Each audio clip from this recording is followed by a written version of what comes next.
Il est 19h30 sur RTI2. Mesdames, Messieurs, bonsoir. Bienvenue si vous nous rejoignez pour ce temps de l'information au sommaire.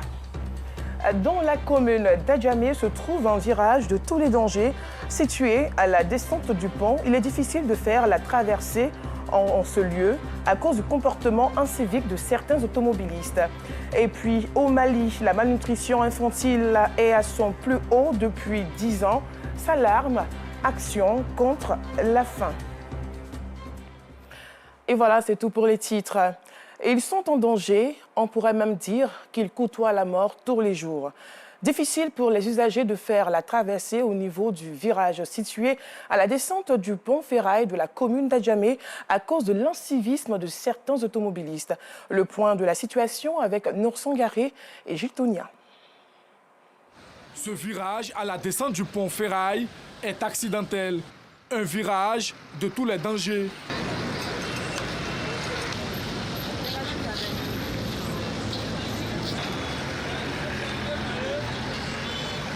La traversée en ce lieu, difficile. Pour traverser, c'est un peu compliqué pour nous. Donc, on voulait qu'on mette les panneaux pour les piétons. C'est très difficile. Et si tu n'es pas vigilant, tu risques de prendre un accident. C'est un virage qui est dangereux parce que, comme vous le voyez, les minicars déchargent les passagers là. Et il n'y a aucune indication. Il y a souvent eu des accidents ici. Donc il faudrait qu'une solution soit trouvée pour aménager ou agrandir la voie, de sorte qu'on puisse avoir un passage pour les piétons ou un dépôt qui soit désigné pour que les bateaux puissent garer. Les sorties hasardeuses de certains minicars à ce virage créent d'énormes désagréments aux automobilistes. Puisque souvent en descendant comme ça, tu es obligé de ralentir, puisque les bras quittent en sautant à Djamé et puis viennent freiner devant les gens. En tant que ce n'est pas normal. C'est une voie qu'on ne doit pas avoir de véhicules stationnés là. Mais souvent, il y a des véhicules qui viennent stationner. Donc, vraiment, on trouve ça. Si on peut trouver solution à le problème, je pense que c'est encore bon. Les usagers qui empruntent au quotidien ce virage craignent le pire. D'où leur appel à la vigilance, mais aussi aux autorités en vue d'anticiper sur les cas d'accidents qui pourraient se produire à cet endroit. Les machines de la mairie d'Abobo, encadrées par les forces de défense et de sécurité, ont procédé hier mercredi à 5 heures plus précisément à la démolition des magasins des ferrailleurs récalcitrants encore présents à la casse d'Anador. Il s'agissait de l'assaut final pour la fermeture définitive de l'ancienne casse d'Abobo, laissant ferrailleurs et garagistes sans mots. Ces derniers s'activent à récupérer sous les décombres leurs marchandises. Voici ce qui reste de la casse d'Anador Banco après le passage des bulldozers de la mairie d'Abobo.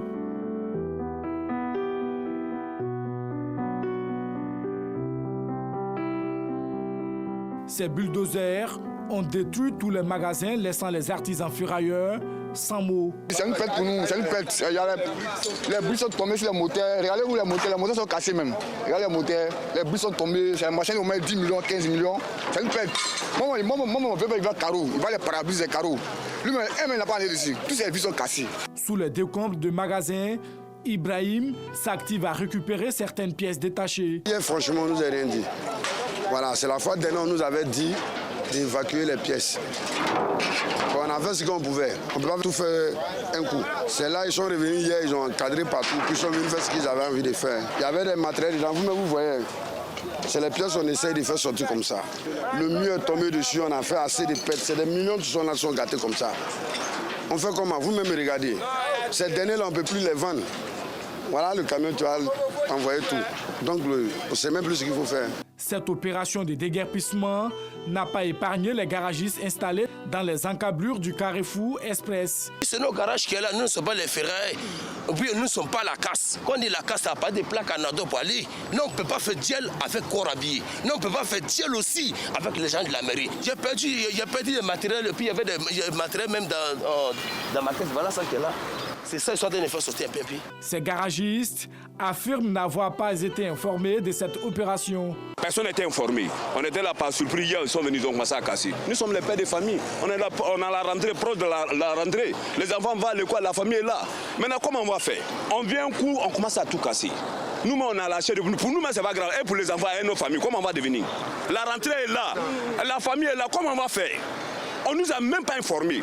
Une affirmation démenti par les autorités municipales. Ce qui s'est passé réellement, c'est qu'ils n'ont pas réagi. Même quand nous avons convoqué une dernière réunion le lundi 19, aucun responsable n'est venu à la réunion.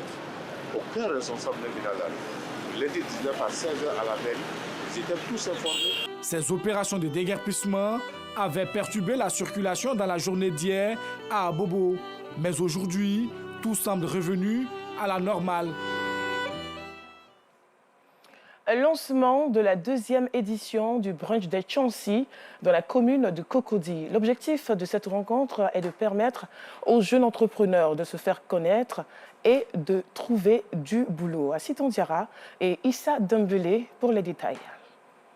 Entrepreneurs, professionnels de la communication, acteurs des entreprises privées et étatiques se sont réunis dans la commune de Cocody. Ils procèdent au lancement de la 2e édition du brunch des Tchansi, un événement d'échange et de partage d'expériences qui vise à soutenir les petites et moyennes entreprises, les nouveaux entrepreneurs et les jeunes à la recherche d'un premier emploi. Merci déjà à toutes ces personnes qui ont fait le déplacement aujourd'hui et demander à toutes ces personnes-là qui n'ont pas encore pris le vol du brunch des Tchansi de s'atteler à prendre contact avec nous. Le bilan est positif parce qu'on est dans la 2e édition, ça veut dire que déjà, ça s'est bien passé en première édition.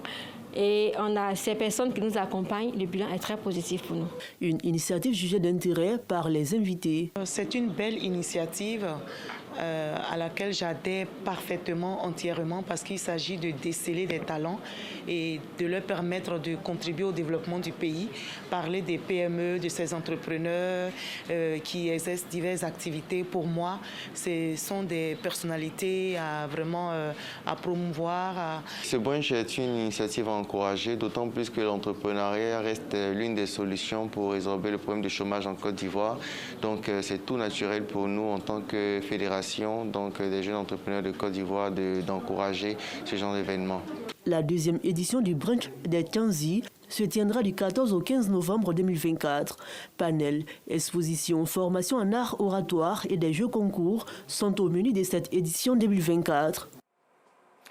Cela fait environ une décennie que la communauté juive Breslev est implantée en Côte d'Ivoire. Mais la plupart des membres ne sont pas encore reconnus comme juifs par l'État d'Israël. C'est pour cela que la communauté reçoit régulièrement la visite de rabbins qui viennent d'Israël pour enseigner et aussi préparer la conversion authentifiée des membres. Clément Boucou. C'est un moment important pour la communauté juive Breslev de Côte d'Ivoire qui reçoit ce jeudi 22 août la visite d'un ancien directeur du service de conversion d'Israël. Ici, Breslev, on ne cherche pas à être les maîtres, on cherche à être les élèves à apprendre. Et tu veux être juif, voilà, la communauté veut se convertir. Mais comment pourront-ils se convertir? Comment pourront-ils apprendre s'ils ne se frottent pas à ceux qui sont déjà dedans? C'est comme pour l'armée. Tu viens, tu veux être militaire. Bon, on te donne un trier, puis on dit, bon, ok, tu es militaire. Il faut aller près des autres militaires qui vont te former, qui vont t'apprendre le métier, qui vont t'apprendre comment faire. Alors c'est important donc pour la communauté de se rapprocher des rabbinim, de se rapprocher de nos sages pour venir ici, pour enseigner, pour former, pour instruire, pour apporter le savoir à la communauté, parce que le fait aiguise le fait. Alors en se frontant aux sages, on devient sage. En plus des enseignements donnés, le rabbin David Mamou, envoyé par le grand rabbin d'Israël, a une mission bien précise. Du fait que le monde rabbinique mondial ne connaît pas cette communauté, n'était pas au courant de votre présence, la communauté a commencé à se faire connaître cette dernière année.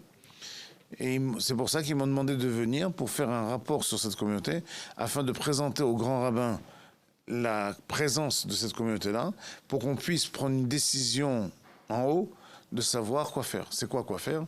Si les grands rabbins d'Israël ou de France décident de comprendre que cette communauté est unique et qu'il y a un besoin de faire venir des juges, on fera venir des juges reconnus dans le monde entier venir s'occuper de cette communauté. Occuper, ça veut dire quoi? Convertir et marier les familles qui sont sur place afin de leur donner la possibilité de devenir une vraie communauté juive orthodoxe. La visite du Rav David Mamou a été l'occasion pour les membres de la communauté de lever plusieurs zones d'ombre au regard des interrogations portées au rabbin.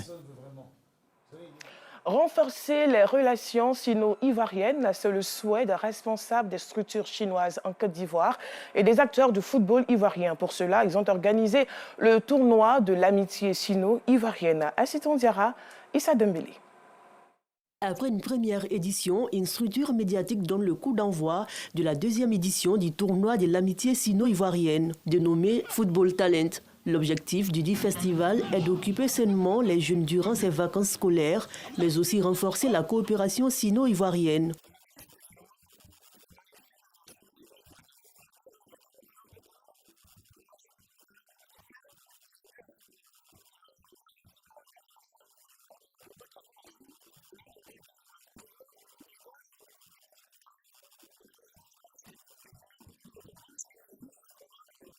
La première journée de ce tournoi exclusivement dédié aux jeunes talents a opposé les FC Ebunéa Club de Sangon au FC Talent Foot d'Abobo. Une confrontation remportée par le FC Ebunéa Club de Sangon, 2-1.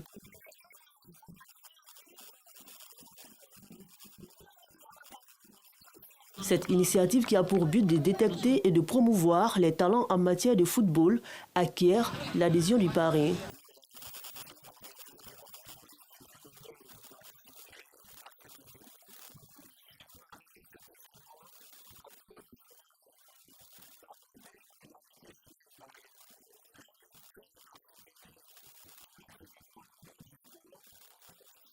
Débuté le 17 août dernier, le tournoi de l'amitié sino-ivoirienne, qui met en compétition 16 équipes, prendra fin le 7 septembre prochain. En retournant dans la commune commerciale d'Adjamé, le 15 août dernier, un incendie a ravagé des magasins dans la commune. Il a fallu plus de 5 jours pour venir à bout de ce feu. Finalement, les bâtiments ont été détruits 8 jours aujourd'hui. Les commerçants sont toujours dans la consternation. Théodore Zouzou. 8 jours exactement que cet espace non loin du Black Market a été ravagé par un incendie. Aujourd'hui, l'heure est au nettoyage en vue d'une reconstruction. Les poclins et les jeunes se disputent les gravats à la recherche de leur pitance quotidienne. On ne travaille pas, on est venu couper le fer pour aller vendre, pour gagner nos prix de main. Oui, je prends le fer pour aller vendre. Hassan, commerçant et propriétaire de magasin, avoue avoir subi d'énormes pertes. Mon magasin était ici. Et puis le feu a commencé par là, derrière comme ça. Et puis maintenant, les gens pensaient que ça n'arrive même pas vers nous ici. Les pompiers sont venus plus de 30 citernes, mais ils n'ont pas pu éteindre les feux. C'est là, l'étage est fondu et puis tous les dépôts qui sont autour de nous est tombé dans notre magasin. Nous, on n'a même pas pu sauver même un sou aigué. Les bagages qu'on a dans les dépôts avec le magasin, ça peut varier entre peut-être 80 plus que 80 millions. Maintenant, il y a de mes amis aussi qui ont perdu plus de 200 à 100 millions. Les effets collatéraux ont causé également des difficultés aux femmes du marché du vivrier d'à côté. On a aidé les gens à leur donner l'eau, à leur donner beaucoup de trucs pour que le feu s'éteigne. Mais le feu ne s'est pas éteint. Donc il a fallu qu'on vienne casser le coin pour que le feu s'arrête un peu. On a été asphyxiés. Tous les barrages qu'on avait là, tout est parti. Le feu était trop fort. C'est ça qui a fait que mes oreilles là sont gâtées. L'argent là, au moins ça vaut 200 000 même, c'est beaucoup. C'était chargé. Ouais, mais jusqu'à présent, ce n'est pas encore fini. La présidente du dit marché fait le bilan du sinistre. Depuis 6 jours, les marchés, beaucoup qui sont pourris. C'est périssable. Nous, on fait orange, banane, citron, avocat. Tout ça, là, c'est périssable. C'est sauf les placalis qui sont sauvés. Sinon, les périssables, là, tout est gâté. C'est hier, 7e jour, le feu est éteint. C'est qu'on a perdu, là, 10 millions. Les commerçants, dans leur ensemble, appellent à l'aide. Cet incendie n'a enregistré aucune perte en vie humaine, mais a causé de nombreux dégâts matériels. Les différents acteurs de ce secteur d'activité n'oublieront pas de sitôt cet incendie, surtout en cette veille de rentrée scolaire. Donner de son sang, c'est sauver des vies. Les agents de la radio-télévision ivoirienne RTI l'ont bien compris. Hier, ils ont donné de leur sang au sein de la Maison Bleue à Cocody. Les images. Sensibiliser les populations et œuvrer à rendre la Côte d'Ivoire autosuffisante en produits sanguins, C'est la mission que s'est assignée l'organisation non gouvernementale Éducation ODD.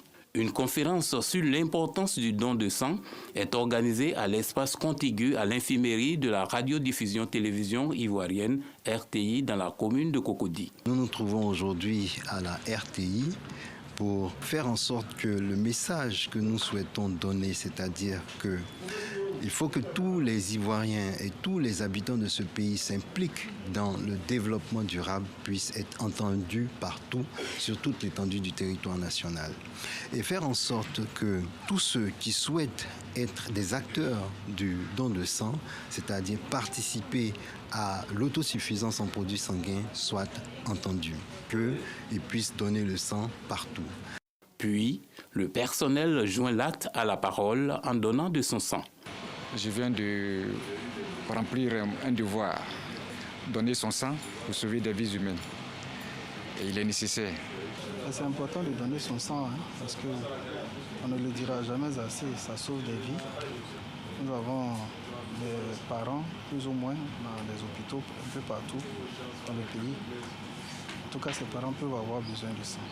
Nous sommes des potentiels malades, donc tant qu'on peut aider, il faut le faire. Le directeur général de la RTI, par intérim, Jean-Martial Adou, s'engage à soutenir de telles initiatives. Tant qu'on n'est pas concerné, on a l'impression qu'il s'agit des autres. Mais donner son sang, c'est protéger sa propre vie. Donc nous encourageons tous nos compatriotes à donner leur sang. La RTI n'est pas sa première initiative. Nous en avons l'habitude. Nous encourageons cela vivement. Les agents de la RTI continueront tant que cela sera nécessaire. En 2023, sur une demande nationale de 260 000 poches, seulement 234 000 poches ont été collectées, soit un taux de couverture national de 94%. L'ONG demande une implication de tous pour combler le gap. Rendons-nous dans la commune Nzassa de Treichville. L'association des artisans et couturiers de la commune a rendu un vibrant hommage à ces génies créateurs de la mode qui continuent de tirer leur épingle du jeu au fil des années. Objectif, galvaniser la jeune génération de stylistes. Ido Fofana. La commune de Treichville, reconnue comme la capitale de la mode par les Abidjanais, doit toutes ses lettres de noblesse à la génération des talentueux stylistes et modélistes, au nombre desquels Cissé Saint-Moïse et Pateo Ouedraogo, alias Pateo, pour ne citer que ceux-là. Pour permettre à la nouvelle génération de s'inspirer de l'exemple de ces figures emblématiques de la mode, l'association des artisans et couturiers de Treichville a rendu hommage à ces génies créateurs de la mode à travers une remise de distinction. Moi, avec mon équipe, nous avons initié plus de 10 ans sur le terrain pour dire une fois pour qu'on regarde le rétroviseur pour honorer notre vétéran. C'est que nous avons vu tout petit. On a aimé à cause de la couture. Notre rêve a été réalisé. Nous allons mettre une politique en place pour assurer la relève. L'autorité municipale et les participants encouragent l'initiative. Doyen Paté, de mon aîné Saint-Moïse, du grand frère Jimmy, de Sonkalo, de Songologo, même leurs représentants. Et tout cela, dans leur domaine, ont toujours mis Treichville à une position de référence. Le ministre Michel François, qui est le maire de la commune de Treichville, a voulu aujourd'hui leur exprimer sa gratitude et surtout confirmer son soutien pour le travail qu'ils font et espérer que ce talent ne reste pas vain en prônant une politique qui permette aux générations futures d'apprendre auprès d'eux et d'être demain le modèle pour d'autres générations. Très bonne initiative qu'on vient de faire ici à Treichville. Notre président des couturiers nous a honorés. Remercie nos anciens et nos patrons qui sont là. Avant qu'ils vont aller à la retraite, vraiment, on va le distinguer et puis le honorer. Perpétuer cette activité d'hommage aux meilleurs modélistes de Treichville, c'est une manière pour l'Association des artisans et couturiers de Treichville de promouvoir l'excellence en Côte d'Ivoire.